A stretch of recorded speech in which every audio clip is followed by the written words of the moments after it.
Too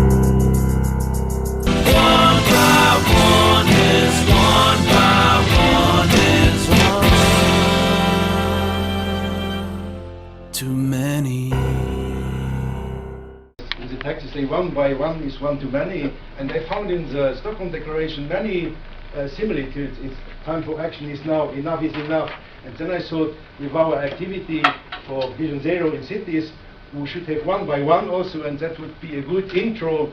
So I will leave the floor to Valita, our policy officer, and thank her also because thanks to her and Kaya, we were able to organize this because 1 by 1 and 1 by 1, you need a team to make this. So thank you all for coming. Give the floor to Minister for Mobility and Public Works of Luxembourg, Minister François Bausch. So first of all, I want to thank you for inviting me to speak in front of you today. I want to especially thank Jean-Louis Mirsch because I know him already for several years, and he is a very engaged person on road security issues for a long time ago in our country, but also on the international basis. So thanks again for organizing this. Mainly, most of the European cities had been designed for cars. I'm coming from Luxembourg City. We really eliminated, for example, an old tramway system that we had until the 60s. Some kind of a victory that had been celebrated in the city to stop this tramway and to replace it by cars, and the focus should lie in the future to plan infrastructures to move people and not to move cars, for example. But even in a country like Luxembourg, it's possible to change the behavior. When I started in 2013, I can assure you that many of my political colleagues said to me, you will not politically survive the next elections. You will see, you will really crash against the wall. And at the end it was not true. In 2018 I had been reconducted. I won the elections. I doubled my personal score at the elections. So if you have the political courage and if you try to convince and show with concrete examples what is possible, you can win such a battle. Thank you, Vanita. Thank you, Chano. I was asked to talk about the pedestrian issue. What's the issue? What's the issue? Well, next slide, please. They get killed. 5,000 pedestrians are killed every year in the EU. But I would like to not to focus on this kind of protecting the pedestrian, protecting the cyclist, and so on. Maybe we need to think a little bit further. Not from how are we going to protect them, how are we going to fence them off, how are we going to get them to certain places, but without being in the blaming game. And I don't want to be in the blaming game here, but we have to look at who are they killed by. I don't want to blame you as a driver or you as a pedestrian or you as a cyclist or whatever it is. We are basically every morning we wake up and we decide we want to go there and there today. How are we going to do it? 40,000 pedestrians are killed every year. 40,000. If we just manage speed, that's the most important part. Half of those people killed, 20,000 people, would survive. Mainly, it's like the elderly people. They don't jump that well when a car comes off. They cross over at the traffic light and a turning car hits them. Proper speed, infrastructure, education and enforcement do save life. The question is, why don't we do it? Now I would like to give the floor to Mr. Henk Swarto, the Vice President of European Cyclist Federation. Thank you, and thank you for inviting us. A lot of what I have to say will be the same as what Geert has to say, because I think that pedestrians and cyclists, we're in the same boat. We're in there together. Thanks to the European Transport Safety Council for producing this recent report on cyclist and pedestrian safety. And as Geert already said, traffic still kills way too many people. The coronavirus is all over the headlines and all over the evening news. But this year, 1.3 million people will be killed in traffic. Many of them pedestrians and cyclists. walking, cycling, public transport should be the basis of our urban mobility policies. It's a public necessity for reasons of CO2 reduction, clean air, public health, livable, lovable cities, less noise, more space, etc. But it's also a technological possibility. It is doable now. Technology is going to help us with e-bikes, with sharing systems, last mile delivery options, etc. So, and you already mentioned it, Geert, if we have to choose one measure that we can implement now, it's a reduction of speed, particularly in urban areas. Mrs. Karen Van Klozen, Secretary General of Police Network. Hi everyone, indeed I'm Karen van Kluizen from the Police Network, which is a European network of cities and regions working together on sustainable urban mobility and urban transport innovation. And cities are doing that, the crucial role that they have in addressing that global road safety challenge. The thing is that we have the knowledge and we do have the means to eliminate traffic deaths and serious injuries in our streets. And still we are not changing the numbers as fast as we would like to see it happening. So how come? What is needed to come to that Vision Zero and to realize that Vision Zero? Obviously, as was already mentioned also by the Minister, we need political leadership, we need political courage, as is the case in many things. But we also need strategic clarity. Where do we want to go? And for that, we need decisive action. And finally, the ownership of all stakeholders involved, whether it's elected representatives, the urban transport practitioners and professionals, or the citizens themselves. We should not wait for something magical to happen. We need to act now. A number of common principles that they can use as a basis for deciding which measures might be the most effective to come to a better road safety situation in their city streets.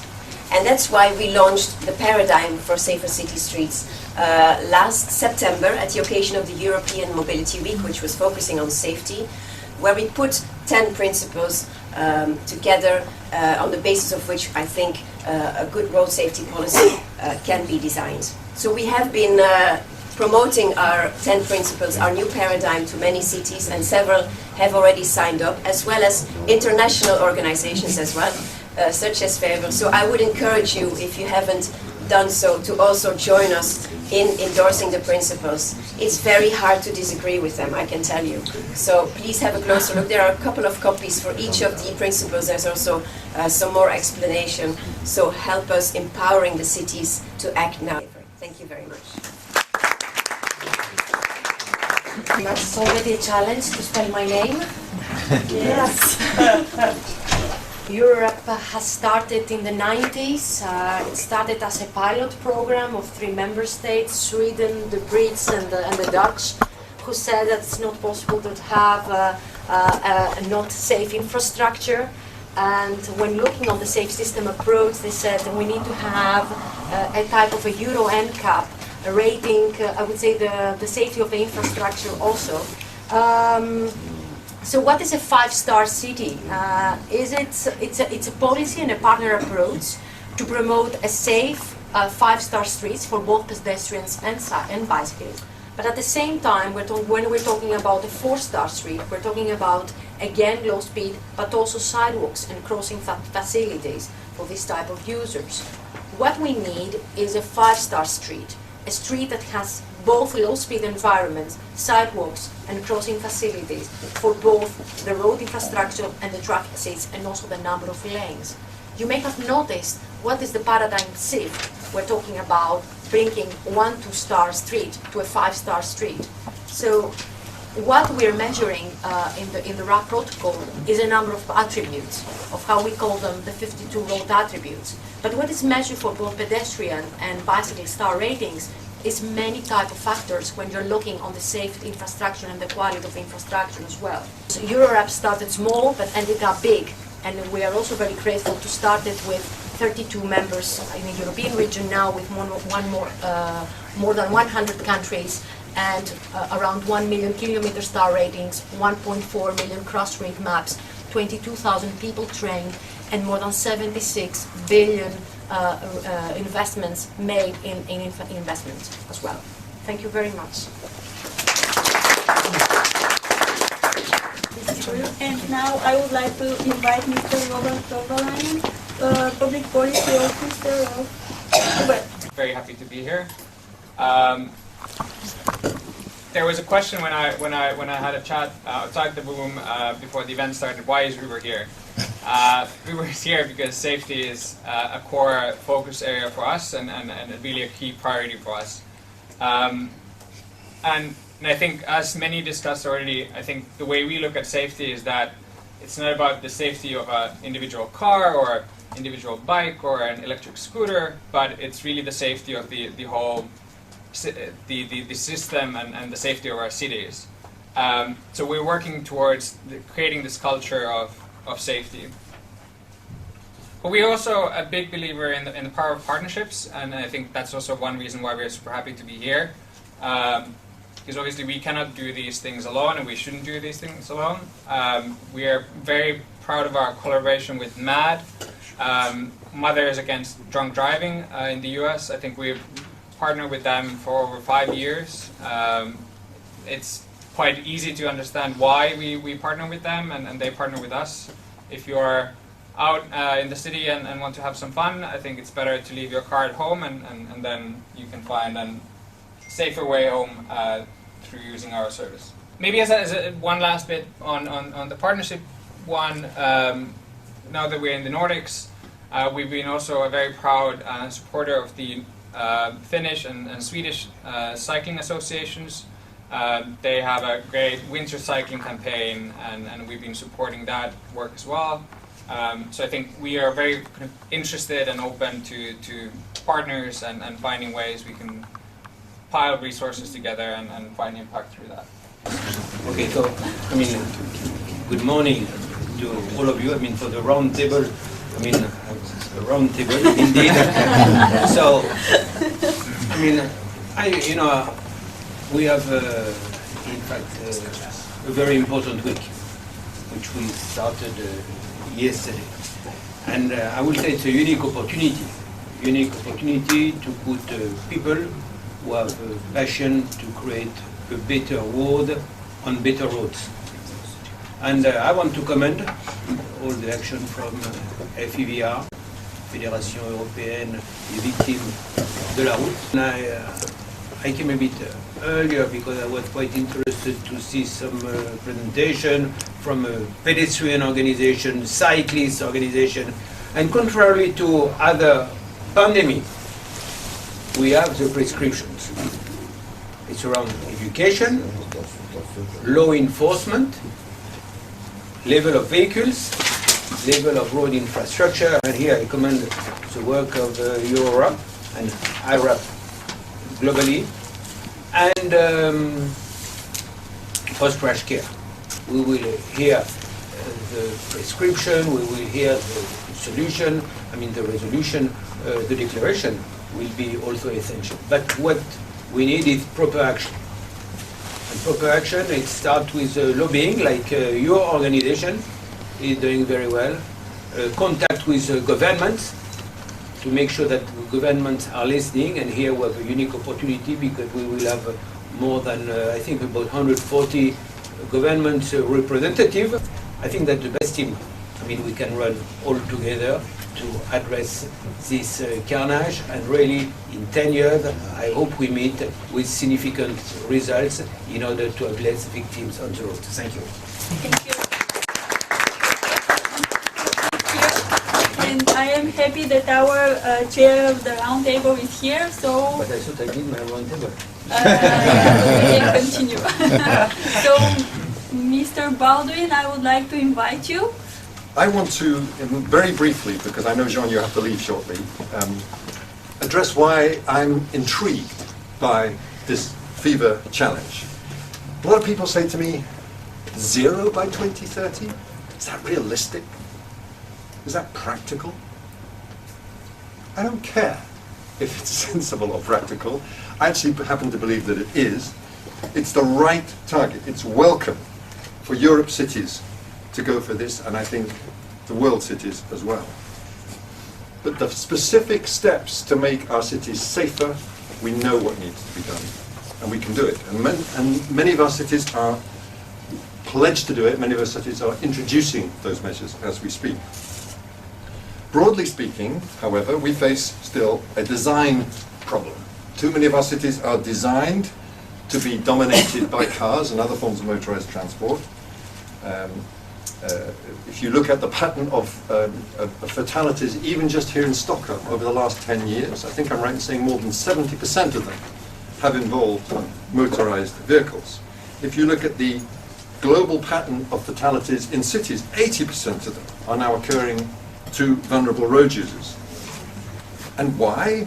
It's pretty obvious. If you're in a car in a Swedish city, if you're in a well-designed modern Volvo, you're pretty safe. And I'm not knocking that. That's great news. We've made road safety for people inside the cars infinitely safer. What we haven't done, and if you look at the curves for the deaths of cyclists and pedestrians and motorcyclists, they are not declining as fast as the fatalities for those inside the cars. So we need to ask radical questions, and this week is the right moment to ask radical questions about what's going on in our cities and towns. And I like to address it because not everyone like us is in favour of beautiful places to live in cities. It's the costs, it's when people have to pay for things that it really starts to bite. And if you look at the external cost of transport in the European Union, 1 trillion euros, 7% of GDP, that breaks down, 40% of that is environmental costs, CO2, air quality, habitat degradation, 30% is the cost of road congestion, and 30% of it is the cost of road crashes.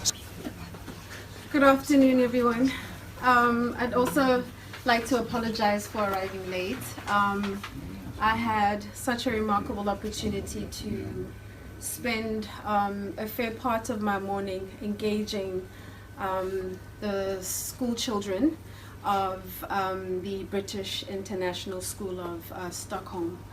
And it's just been such an incredible opportunity to just be reminded of just how easy all of this is, that, you know, the likes of myself don't need to be standing at platforms like this trying to remind you know, our leaders of just how simple it is to just protect our children, to protect those who make use of the roads, and to actually really do something. But on that note, I greet you again and just say I apologize, but I was with the future of our generations. I was with the most important people. Sorry to say, in Stockholm, it's not you guys. It's our children. It's our children. So I'd like to thank FEVR for the invitation to speak at this important pre-event, and to also thank you all for the great work that you do on behalf of road traffic victims.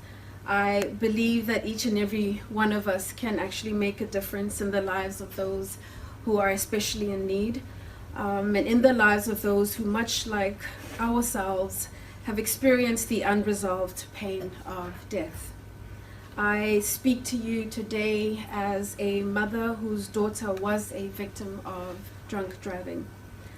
I, like many of you, have experienced the devastation of this global epidemic, and I know that many of you will agree that we have gathered here and are driven by the same mission, determined to ensure that no other family suffers. I campaign because I do not want to see another young person lose their life to road traffic injury. I campaign because I don't want to have another parent have to bury their child like I had to bury mine, especially when we can't do something about it. This is why the Vision Zero approach that we are discussing here today, that was discussed here today, is so important. At its heart is the message that road traffic injury is unacceptable and it's preventable. What I would like to recognize in this moment is that Vision Zero is just as applicable on my continent as it is here in Europe. Gathered here in this room today, the dedication and commitment of all the partners is equally inspirational, and I stand together with you. I stand together with you in taking the solutions directly to our leaders. Let us ensure that the message to the ministers, to the cities, as well as the governments this week in Stockholm is crystal clear. That there is simply no excuse for the inaction that continues to rob innocent lives, when the answers are right in front of us. Together, let us maintain the pressure and intensify our efforts to ensure that no other young life is lost and that no other family is put through the unimaginable pain and suffering that my family has gone through. Thank you.